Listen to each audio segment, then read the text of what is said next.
Olá, muito boa tarde. Começa agora o Agrimercado, o mercado agrícola no meio do dia, aqui no seu canal Agro Mais. 24 horas de agroinformação. É hora de conferir o pulso do mercado, no momento que os negócios estão acontecendo aqui no Brasil e no mundo. Mercados financeiros, mercados de commodities agrícolas, mercados de commodities energéticas também, como é o caso do petróleo. Tudo isso aqui no seu canal Agro Mais a partir de agora.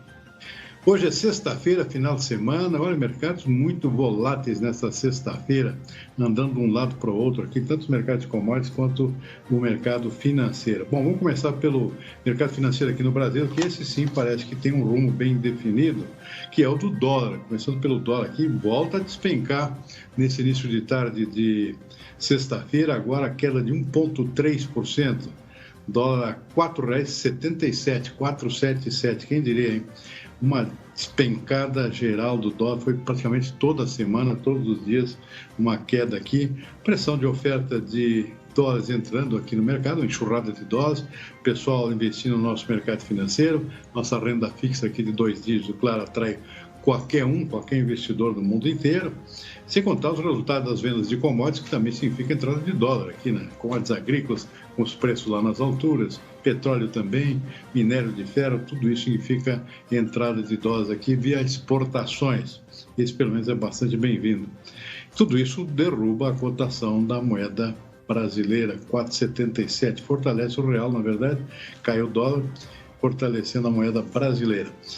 Índice Bovespa na B3 com alta de 0,2%, acompanhando o comportamento do mercado lá fora. Bolsas na Ásia fecharam em parte em queda. Xangai, por exemplo, na China, fechou com queda de 1,2%. Índice DAX na Bolsa de Frankfurt está fechando com alta, 0,2%. E o índice Dow Jones na Bolsa de Nova York, fechando ainda não, está operando com alta de 0,2%. Destaque para o petróleo muito volátil hoje, como de resto as demais commodities também. Estava caindo no início do dia, agora voltou a subir, 0,2% agora há pouco, preço na casa dos $119 o barril, o petróleo tipo Brent, que é referência aqui para o nosso e para o mercado internacional como um todo. O petróleo vinha caindo por conta de expectativa aqui de reingresso do Irã como exportador, compensaria em parte uma eventual queda das exportações da Rússia. Mas, por outro lado, como não houve nenhuma iniciativa de um embargo específico aqui, explícito ao petróleo da Rússia, na reunião dos países da OTAN, realizada ontem em Bruxelas, isso foi outro fator que acabou também dando uma enfraquecida nas cotações da moeda americana, que caiu bastante ontem, quase 3%. Mas hoje o mercado está mais volátil, operando de um lado para o outro aqui, mas nesse momento com a leve alta de 0,2%. Mercado de commodities agrícolas. Soja muito volátil também, andando de um lado para o outro, nesse momento, agora há pouco pelo menos, com alta de 0,4%, o milho também subindo 0,5%, trigo também bastante volátil, agora caindo um pouquinho, mas praticamente estável, né? Caindo 0,1%, esteve subindo no início do dia. Bolsa de Nova York, o destaque hoje é para o algodão dispara 2,8%, preocupação com o clima nos Estados Unidos para a nova safra, que está por começar. Texas, o maior estado produtor, e Oklahoma também é produtor importante de algodão, que é vizinho do Texas, ambos com problemas de falta de chuvas, clima muito seco lá e o pessoal está preocupado com a próxima safra de algodão por conta de clima. Lembrando que Texas é o principal estado produtor do país, que é o maior exportador mundial de algodão, que são os Estados Unidos. Então, o algodão disparando, 2,8% nesse início de tarde. Açúcar também sobe, açúcar bruto em Nova York com alta de 1,6%. Suco de laranja dispara 2,1%. Olha, em Nova York está andando devagar aqui, só o café, 0,3%, o arábica caindo um pouquinho, mas já andou no lado positivo, deu uma virada agora há pouco. E o cacau, com queda de 0,5%. Muito bem, daqui a pouquinho a gente também dá uma conferida aqui no nosso mercado físico, os preços no interior do Brasil, mas antes disso vamos conversar com quem entende do assunto, que é Maurício Buffon, diretor administrativo da ProSoja Brasil, também presidente da ProSoja Tocantins. Maurício, muito boa tarde, muito obrigado por nos atender aqui no nosso Agrimercado. Bom, vamos começar falando do Tocantins, lá, como é que a safra deve estar em finalização de colheita já. Andou tudo bem? Eu lembro que começou mal, né? Muita chuva, a situação normalizou, como é que está chegando ao final a safra de soja do Tocantins? Muito boa tarde, Maurício, seja bem-vindo. Muito boa tarde, Silmar, amigos aí do Agrimercado. Aqui no Tocantins, realmente, a safra bastante complicada aí, questão logística e também nessa questão aí no final de colheita, aí, as chuvas aqui realmente esse ano muito acima da média, onde o produtor realmente teve que se virar nos 30 aí para poder colher sua safra, né? Muitos problemas de atoleiro, muito problema de estrada, então foi uma safra, um final de safra aí bem complicado. Essa semana voltou a chover muito, né? Nós temos o sul do estado ainda que tem boa parte da sua safra para colher, o centro do estado e o norte aí estão um pouco mais adiantados, mas a grande verdade é que a safra foi muito difícil de se trabalhar e de plantar o milho de segunda safra. Devido aí, o produtor tem uma programação, mas esse ano as chuvas foram acima da média do estado, então também nos traz aí certas dificuldades de operacional, de trabalho aí a campo. E aí agravando que as nossas estradas estaduais, e aqui são poucas estradas federal, só tem a 153 e um pedaço da 010 aqui que corta o estado. As estaduais aqui muito problemática, muito buraco, muito atoleiro nas vicinais, então realmente o produtor sofreu um pouquinho para escoar a sua safra. Maurício, na média, o que já está colhido nesse momento, mais ou menos? Nós devemos estar aí na faixa de uns 85% a 90% colhido. É só essa parte do sul do estado aí que está um pouquinho mais atrasado, mas o resto todo mundo está indo para finalização. Só para dar uma resumida, a área cresceu, né? Pelo que eu me lembro. Agora, produtividade chega a ser afetada ou é mais a qualidade que está afetada por excesso de chuvas? Como é que você diria que deve terminar essa safra em termos de volume, por exemplo? Teve uma perca sim de quantidade, né? A qualidade também, ela foi comprometida agora um pouquinho mais no final, com um grão mais ardido, mas como nós tivemos um ano aí que praticamente foi bem acima da média, começa por você posicionar variedade, população de variedade, tudo isso influencia na sua safra. Como não é normal, nós temos um ano muito chuvoso, como foi esse ano, você acaba sempre plantando com um pouquinho mais de população e acontece que você programa uma coisa e com essa variação a produtividade realmente ela não respondeu. Nós tínhamos lavouras muito bonitas, né, aparência ótima, mas aí com esse abafamento, com um pouco de doença que entrou e não conseguiu controlar por esse excesso de umidade, agravando aí com essa colheita que sempre o produtor ficou com 3%, 5% da sua área que não conseguiu colher devido a esse encharcamento de solo em alguns pedaços da sua propriedade. Então, é um conjunto de coisas, de fatos que trazem uma produtividade, às vezes nós podíamos ter uma produtividade até maior, né?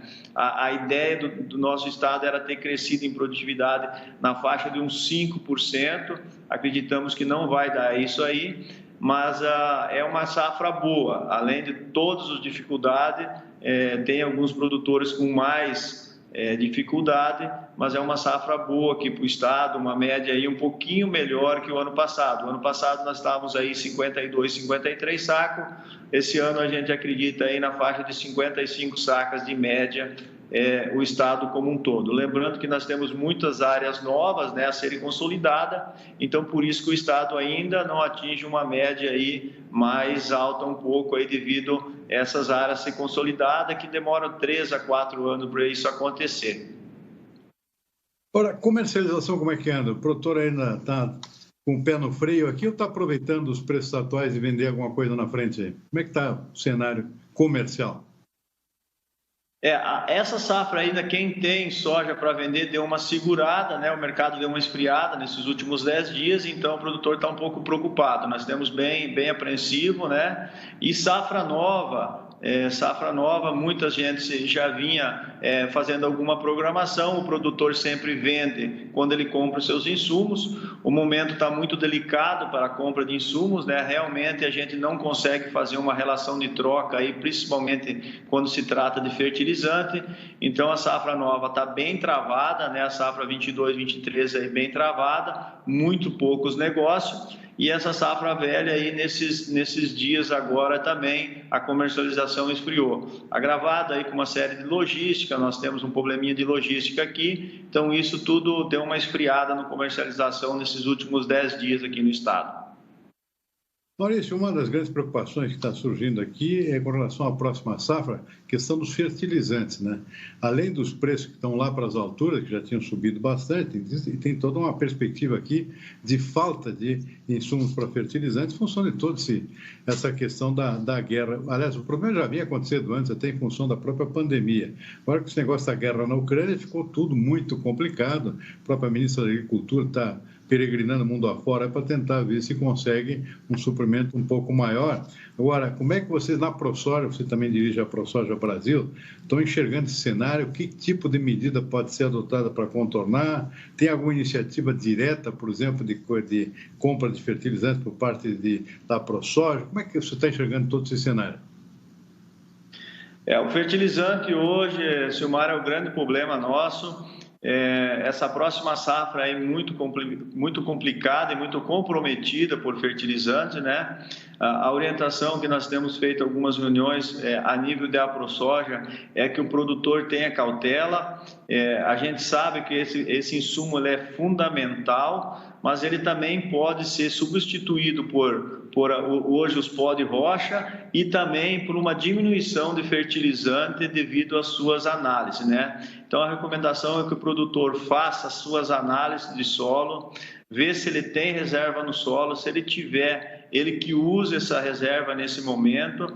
Eu acho que isso é fundamental, porque nós precisamos dar uma esfriada nesse mercado de consumo para poder os preços voltarem um pouco, né? A gente sabe que a guerra está atrapalhando muito, mas o momento especulativo em cima dos fertilizantes ele está muito maior que o próprio problema da guerra, né? Eu mesmo fiz alguns negócios de fertilizantes aí no começo da guerra de uma parte dos meus fertilizantes, tanto que nós já vinha se estabilizando os preços. Aí começou a guerra, esses preços virou uma especulação muito grande.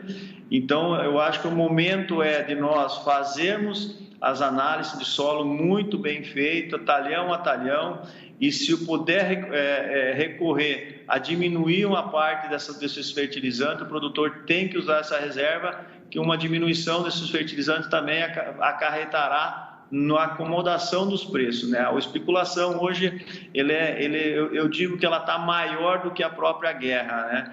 Não tem cabimento o que está acontecendo. Uma tonelada de cloreto, por exemplo, de potássio, ela estava aqui no nosso estado $900, chegou a estar 840 e hoje está $1.250. Então, quer dizer, não tem por que esse mercado ter ido tão disparado dessa forma. Se existir uma demanda um pouquinho menor, esses preços começam a acomodar e aí a relação de troca começa a ficar interessante. Pelo lado do fósforo, o fósforo é mais tranquilo um pouco, a pressão da guerra é um pouquinho menor em cima do fósforo, então o produtor, eu acredito que ele tem uma reserva maior de fósforo no solo que o próprio potássio. Dá para se trabalhar isso e a gente conseguir ganhar um fôlego aí de passar mais uma safra até essa guerra e tudo isso começar a se acomodar. Nós tivemos uma reunião com a ministra Tereza, elas estão correndo o mundo atrás de fertilizantes e tem coisas vindo. Ela nos falou que não pode abrir ainda, mas eles têm coisa trazendo para o mercado. Não trazeria tudo o que está faltando por causa da guerra da Rússia e da Ucrânia, mas cobriria uma parte disso. Então, o produtor fazendo a sua parte, fazendo as suas análises e mais um pouco que venha de outro lugar, acaba o mercado se ajustando e o produtor conseguir passar essa safra aí para passar essa especulação tão grande que está nesse momento. Para finalizar, Maurício, se fosse passar régua hoje, por exemplo, com o dólar caindo, preço bastante pressionado no mercado interno, preço da soja e o preço de fertilizantes ainda lá em cima, mas pegando a situação atual, fazendo a conta aqui, sobra uma boa reserva ainda? Uma margem boa ou a coisa ficou mais apertada?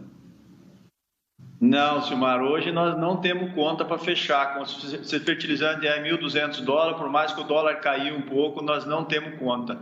Realmente o mercado tem que dar uma ajustada para o produtor poder fechar a conta da próxima safra. Hoje está fora.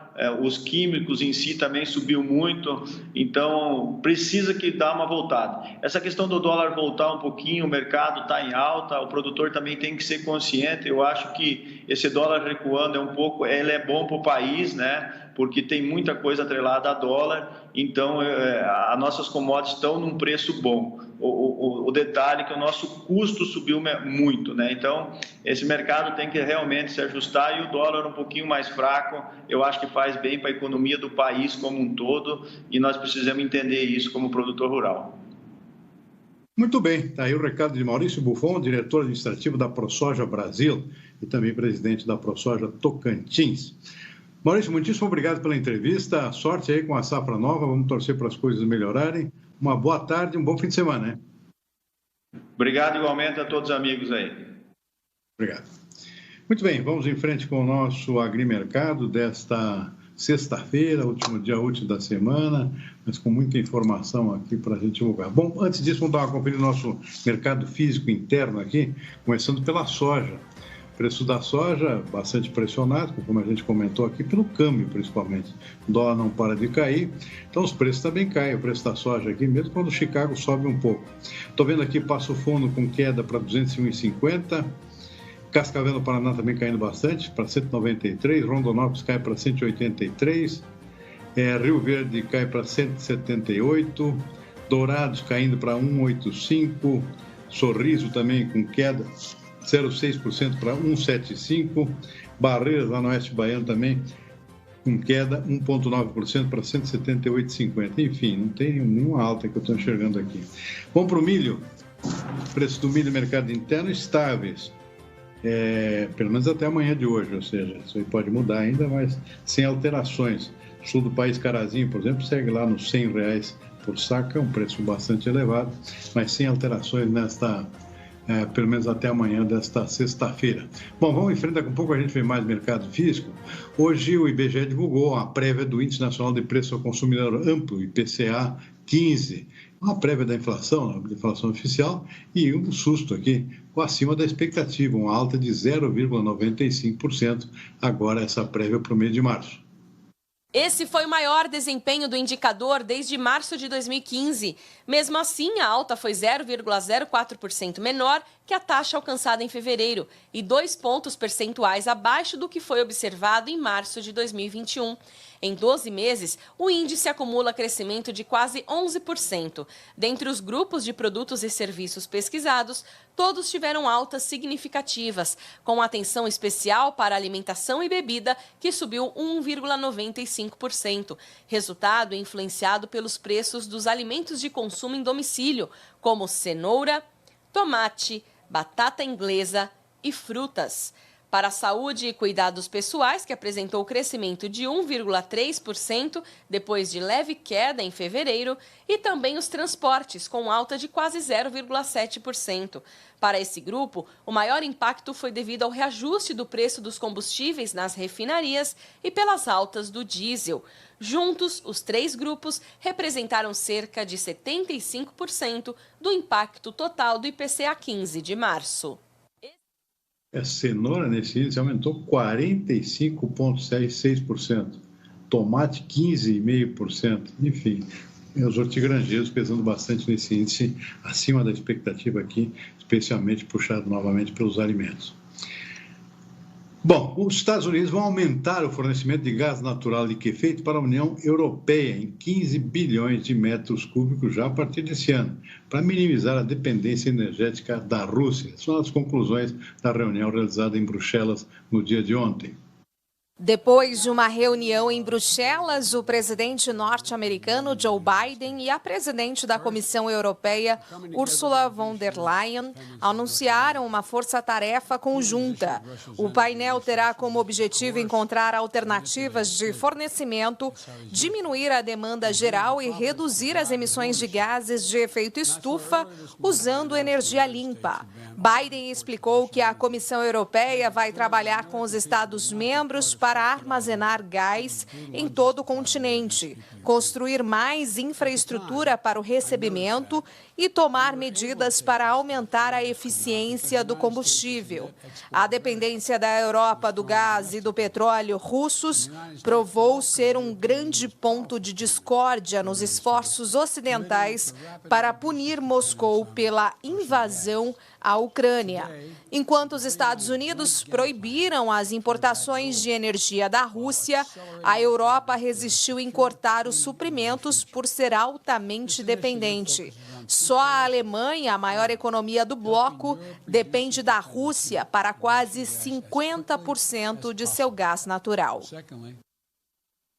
E os países da OTAN, reunidos ontem em Bruxelas, decidiram fornecer mais armas à Ucrânia, mas será uma ajuda limitada para não complicar uma situação que já está complicada demais.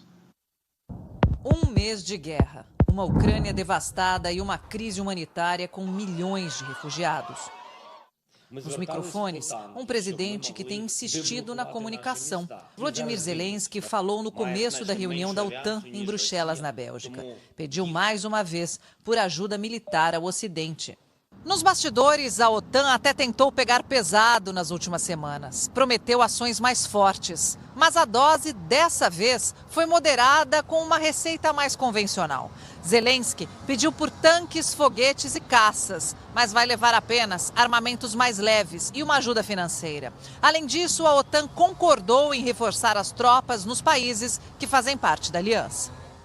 O motivo da cautela é o temor que a crise possa escalar para um conflito mundial.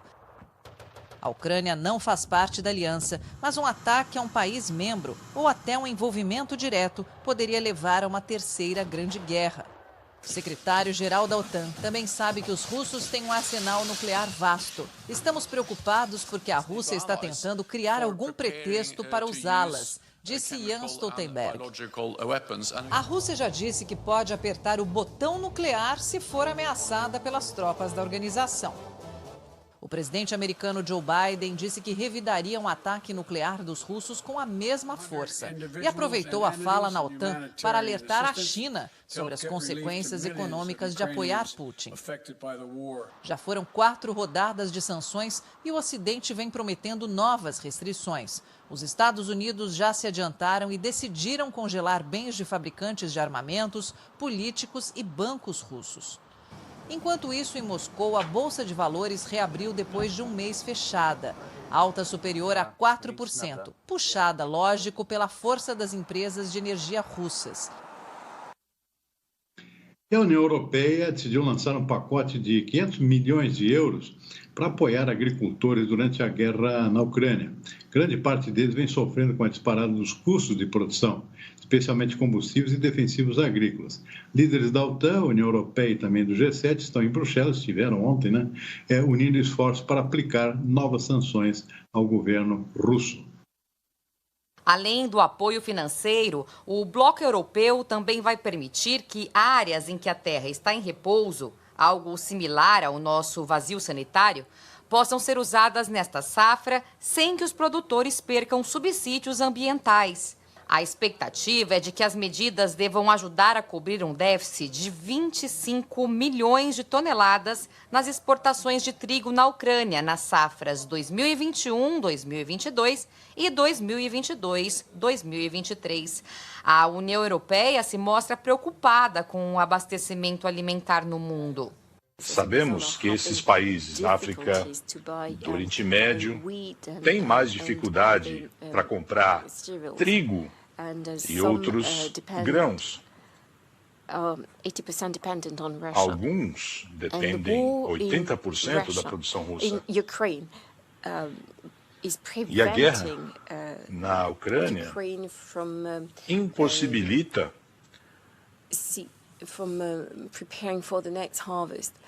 essa preparação para a próxima safra. Iremos impor restrições,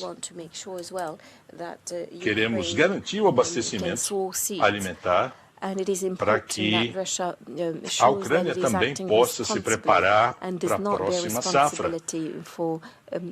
E a Rússia precisa assumir essa responsabilidade para evitar essa fome em grandes proporções. Para o presidente francês, o incentivo à produção agrícola é importante para manter o estoque de alimentos em níveis ideais. Queremos também, neste verão, trabalhar com os países produtores para que haja um aumento na produção, sempre que possível, sem abalar a sustentabilidade, é claro. Principalmente os estoques, a oferta de alimentos precisa ser mantida em níveis ideais.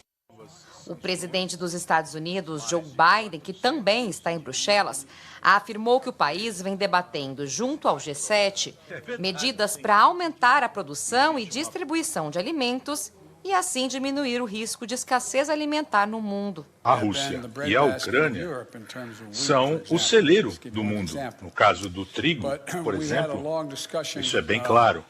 Mas estamos debatendo dentro do G7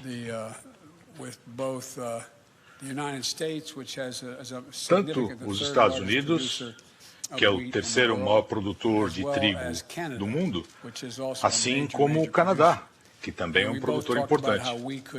Falamos sobre como poderíamos aumentar a produção e distribuir esses alimentos para combater a escassez.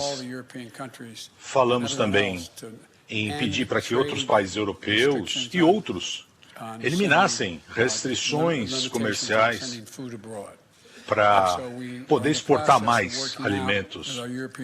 Estamos trabalhando com os aliados europeus para saber o que seria necessário para reduzirmos esse risco de escassez alimentar.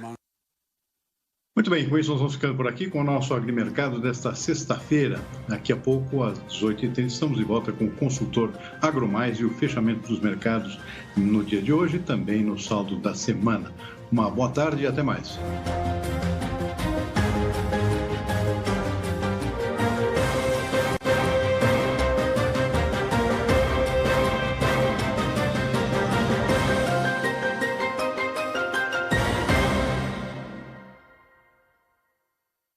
Agrimercado. Oferecimento